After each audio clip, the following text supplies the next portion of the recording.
മസ്തിഷ്ക മരണം ഒരു സൈഫൈ സൈബർ പങ്ക് ഫാന്റസി മോക്യുമെന്ററി ത്രില്ലറാണ് എന്നാണ് പറയുന്നത്. കടിച്ചാ പൊട്ടാത്ത ജോൺറി ആയതുകൊണ്ട് തന്നെ ഇതങ്ങനെ എല്ലാവരുടെയും കപ്പ് ഓഫ് ടീ അല്ല എന്നും ചിലയിടത്ത് കണ്ടു. സംഭവം ശരിയാണോ? നമുക്ക് നോക്കാം. രജിഷ വിജയന്റെ ഐറ്റം ഡാൻസ് ഉണ്ട് എന്നതായിരുന്നു മസ്തിഷ്ക മരണം ഇറങ്ങുന്നതിന് തൊട്ടു മുമ്പ് വരെ ഈ സിനിമയുടെ ഒരു പ്രധാന ആകർഷണം. ഐറ്റം ഡാൻസ് കളിക്കില്ല എന്ന് പറഞ്ഞ ഒരു നടി ഇതാ ഇപ്പോൾ ഐറ്റം ഡാൻസുമായി വന്നിരിക്കുന്നു. അവസരം കുറഞ്ഞപ്പോൾ തുണിയുടെ നീളം കുറഞ്ഞോ ടൈപ്പ് ഗോസിപ്പുകളും ഓൺലൈൻ ന്യൂസുകളും വേറെയും ഉണ്ടായി കാണണം. അല്ല, അതാണല്ലോ നമ്മുടെ ശീലം. എന്നൊരു കാര്യം പറയാം, ആ ഒരു ടൈപ്പ് സോഷ്യൽ മീഡിയ ഓൺലൈൻ ശീലങ്ങളെയൊക്കെ നന്നായി കളിയാക്കുന്ന ഒരു സിനിമയാണ് മസ്തിഷ്ക മരണം. നമുക്കറിയാവുന്ന, നമ്മൾ കണ്ടുകൊണ്ടിരിക്കുന്ന, നമ്മുടെ തന്നെ കാര്യങ്ങളെ മോക്ക് ചെയ്യുന്ന ഒരു സിനിമ. ഈ സിനിമയുടെ ട്രീറ്റ്മെന്റ് കുറച്ചധികം വെറൈറ്റി ആണെങ്കിലും ഇതിന്റെ തീം നമ്മുടെയൊക്കെ കപ്പ് ഓഫ് ടീ തന്നെയാണ്. ഒരു ഡിസ്റ്റോപ്പിയൻ ഫ്യൂച്ചറിലാണ് കഥ നടക്കുന്നത്. ഒരു സൈബർ പങ്ക് സെറ്റപ്പാണ്. അതായത് ടെക്നോളജി വളർന്ന് വല്ലാണ്ടങ്ങ് വികസിച്ചു, എന്നാൽ അതോടൊപ്പം മനുഷ്യരുടെ ജീവിത സാഹചര്യം വല്ലാണ്ട് താണു. ക്ലാസ് വേർതിരിവ് വല്ലാണ്ട് കൂടി. ഒരു മെഗാ കോർപ്പറേറ്റ് മനുഷ്യരെ നിയന്ത്രിക്കുന്നത് പോലെ. കറപ്റ്റഡ് ആയ സൊസൈറ്റി, വലിയ ഇൻഈക്വാലിറ്റി, നമ്മുടെ സോഷ്യൽ സ്ട്രക്ചർ തന്നെ തകർന്നു. എന്നാൽ ടെക്നോളജി വളർന്ന് യഥാർത്ഥ ജീവിതവും വെർച്വൽ റിയാലിറ്റിയും തമ്മിലുള്ള അതിർവരമ്പ് നേർത്തതായി. ഇങ്ങനെ ഒരു ഫ്യൂച്ചർ ഇമാജിൻ ചെയ്ത് അവിടെ നടക്കുന്ന കഥ പറയുന്ന ശൈലിക്കാണ് സൈബർ പങ്ക് എന്ന് പറയുന്നത്. മസ്തിഷ്ക മരണത്തിന്റെ കഥ നടക്കുന്നത് 2040കളിലെ കൊച്ചിയിലാണ്.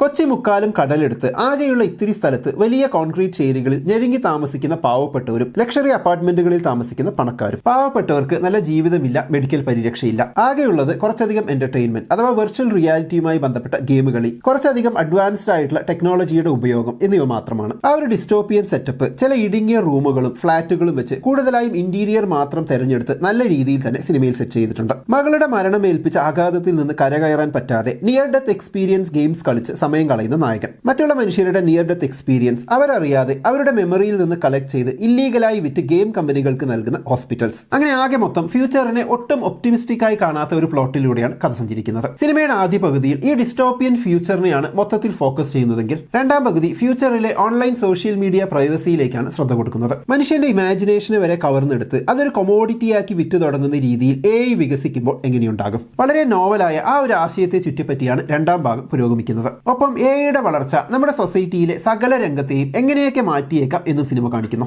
മനുഷ്യൻ ആത്യന്തികമായി മാനസികമായി പുരോഗമിക്കാത്തിടത്തോളം ടെക്നോളജി എത്രയൊക്കെ വളർന്നാലും നമ്മുടെ പ്രശ്നങ്ങൾ എപ്പോഴും ഒന്നു തന്നെയായിരിക്കും എന്നും സിനിമ കാണിക്കുന്നുണ്ട്. മൊത്തത്തിൽ സിനിമ ഈ പ്രശ്നങ്ങളെയെല്ലാം ഒരു കോമഡി ട്രാക്കിലൂടെയാണ് കാണിക്കാൻ ശ്രമിക്കുന്നത്. ഇക്വാലിറ്റിയുടെ ഭാഗമായി ജഡ്ജിയെ വരെ പേര് വിളിക്കുന്ന നാട്ടുകാരും ലോയേഴ്സും. നായകൻ സോഷ്യൽ മീഡിയയിൽ അപ്ലോഡ് ചെയ്ത മകളുടെ ഫോട്ടോ വെച്ച് അയാൾക്ക് തന്നെ സെന്റിമെന്റൽ കസ്റ്റമൈസ്ഡ് ആഡ് ഉണ്ടാക്കി നൽകുന്ന AI. അങ്ങനെ കുറെ സ്ട്രൈക്കിംഗ് ആയിട്ടുള്ള കാര്യങ്ങൾ സിനിമയിൽ വന്നു പോകുന്നുണ്ട്. നായിക തെറി വിളിക്കുമ്പോൾ വിഗ്രഹം തകരുന്നത്, ഗോസിപ്പ് ചാനലിന്റെ സ്ഥിരം പരിപാടി, പ്രൊഡ്യൂസറിന്റെ കാസ്റ്റിംഗ് കൗച്ച്. അങ്ങനെ ഇന്ന് നടക്കുന്ന സോഷ്യൽ മീഡിയയുമായി ബന്ധപ്പെട്ട ഒരുവിധം എല്ലാ കാര്യങ്ങളും സിനിമയിൽ വന്നു പോകുന്നുണ്ട്. കമ്പ്യൂട്ടർ, ഇന്റർനെറ്റ്, AI ഇതുമായി ബന്ധപ്പെട്ടുണ്ടാകുന്ന മാറ്റങ്ങൾ, ഒപ്പം ഡ്രഗ് കൾച്ചർ, സെക്ഷൽ റെവല്യൂഷൻ, ഇത് മൂന്നും ചേർന്ന് ഭാവിയിൽ ലോകം എങ്ങനെയായിരിക്കും എന്നത് കേരളത്തിന്റെ പശ്ചാത്തലത്തിൽ കൊച്ചിയിൽ വെച്ച് നടക്കുന്ന കഥയാക്കിയെടുത്ത മസ്തിഷ്ക മരണം മലയാളത്തിൽ സംഭവിച്ചു എന്നത് ഒരു പുതുമയല്ല. മലയാളത്തിൽ ഇങ്ങനെ പരീക്ഷണം വരുന്നത് ഒരു പുതുമയല്ല എന്നത് തന്നെ കാരണം. മസ്തിഷ്ക മരണം അഥവാ ബ്രെയിൻ ഡെത്ത് എന്ന പേര് കേട്ടപ്പോൾ നമ്മൾ ഈയിടെയായി ന്യൂ ജനറേഷനുമായി ബന്ധപ്പെട്ട് ഏറ്റവും കൂടുതൽ ചർച്ച ചെയ്യുന്ന വേറൊരു വാക്കാണ് എനിക്ക് ഓർമ്മ വന്നത്. അത് ബ്രെയിൻ റോട്ടാണ്. മസ്തിഷ്ക ചീയൽ എന്നും പറയാം. സോഷ്യൽ മീഡിയയുടെ അതിപ്രസരം കാരണം മസ്തിഷ്കം ചെയ്യുന്ന അവസ്ഥ. ലിറ്ററൽ മീനിങ്ങിൽ അല്ലെങ്കിലും അങ്ങനെ ഒരു ചീയൽ സംഭവിക്കുന്നുണ്ട് എന്നാണ് പറയുന്നത്. നമ്മുടെ മൊറാലിറ്റി,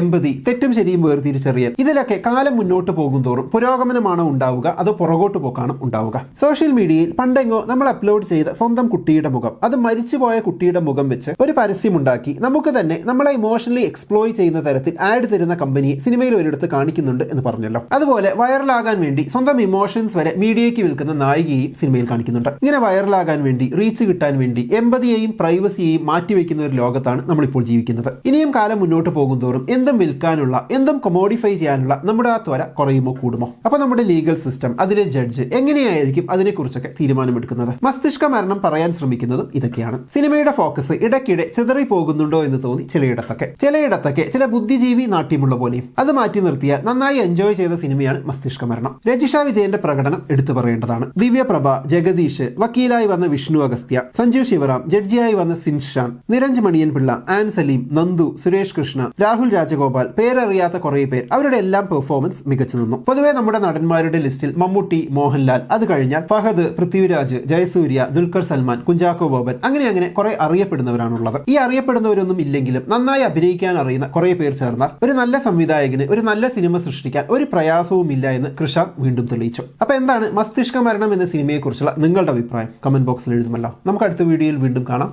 ബൈ.